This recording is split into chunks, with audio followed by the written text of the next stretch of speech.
Assalamualaikum warahmatullahi wabarakatuh.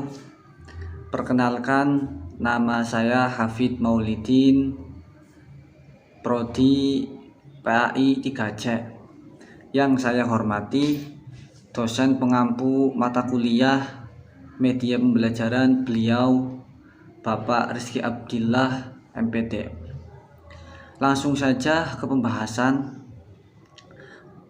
Kali ini saya akan menjelaskan pelajaran akidah akhlak, yaitu tentang akhlak tercela. Yang termasuk ke dalam akhlak tercela yaitu 1. Ananiyah atau egois.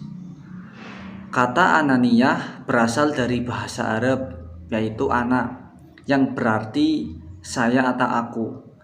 Kemudian mendapat tambahan iyayah. Ananiyah berarti keakuan, yaitu mementingkan diri sendiri, atau disebut juga egois, adalah orang yang selalu mementingkan diri sendiri. Islam melarang berbuat merusak diri sendiri. Firman Allah yang menerangkan larangan tersebut terdapat dalam surat Al-Baqarah ayat 195 yang artinya, dan belanjakanlah harta bendamu di jalan Allah, dan janganlah kamu menjatuhkan dirimu sendiri ke dalam kebinasaan, dan berbuat baiklah karena sesungguhnya Allah menyukai orang-orang yang berbuat baik.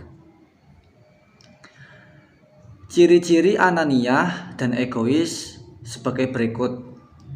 1. Mau menang sendiri. 2. Tidak menghiraukan perasaan orang lain.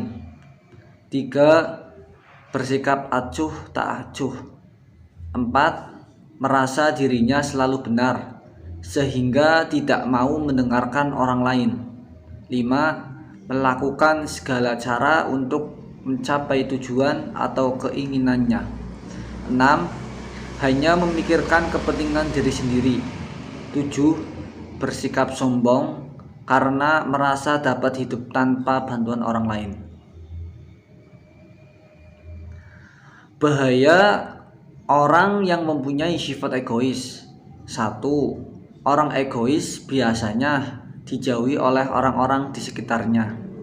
2. Tidak disukai orang lain karena selalu mau menang sendiri. 3. Seringan mendapat cemooh dari teman dan tetangga. Cara menghindari dari sifat egois yaitu 1.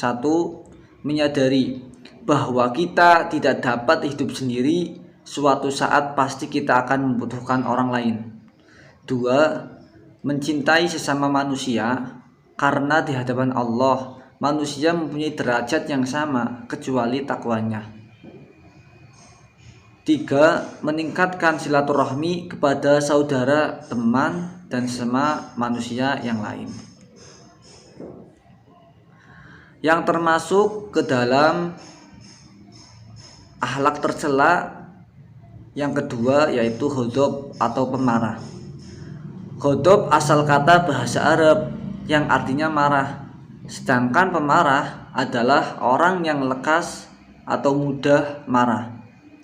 Adapun bentuk-bentuk marah bermacam-macam. Ada kalanya kelihatan dari wajahnya yang cemberut, mata yang melotot, berkata-kata kasar dan kotor, hingga kadang-kadang sampai terjadi perkelahian.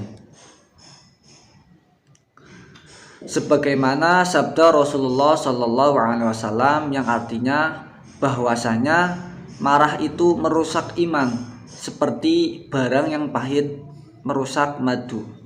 Dan juga dari Abu Hurairah radhiyallahu an bahwasanya Rasulullah sallallahu alaihi wasallam bersabda, bukanlah orang kuat itu orang yang kuat dalam bergulat.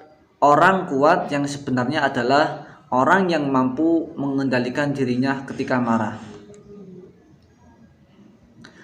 Bahaya sifat pemarah. 1. Merugikan diri sendiri maupun orang lain. 2. Merupakan sumber pertengkaran percekcokan dan menimbulkan kebencian dan permusuhan. 3. Lebih membawa kerusakan dan kemudaratan bagi dirinya maupun orang lain. Yang keempat, permasalahan tidak dapat diselesaikan dengan baik. 5. Menyebabkan terputusnya tali persaudaraan sesama muslim. Cara menghindari dari sifat pemarah. 1. Lebih baik mengalah daripada menimbulkan kerusakan yang lebih besar. Mengalah bukan berarti kalah kan? 2. Jangan bicara yang menyinggung perasaan orang lain. Jika salah, kita ingatkan dengan cara yang baik. 3. Selalu memberi maaf dengan tulus ikhlas. Perilaku atau akhlak tercela yang ketiga yaitu hasad. Hasad adalah tidak senang kepada orang lain yang mendapat kenikmatan, sehingga timbul perbuatan jahat agar kenikmatan yang diperoleh seseorang itu hilang atau pindah kepada dirinya, atau ia benci terhadap kenikmatan lebih dari kenikmatan dirinya.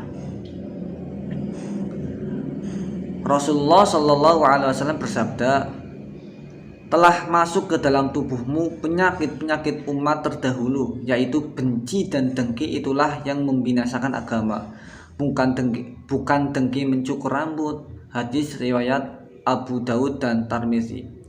Rasulullah juga bersabda, jauhilah hasad, karena sesungguhnya hasad itu dapat memakan atau menghabiskan kebaikan seperti api memakan kayu bakar.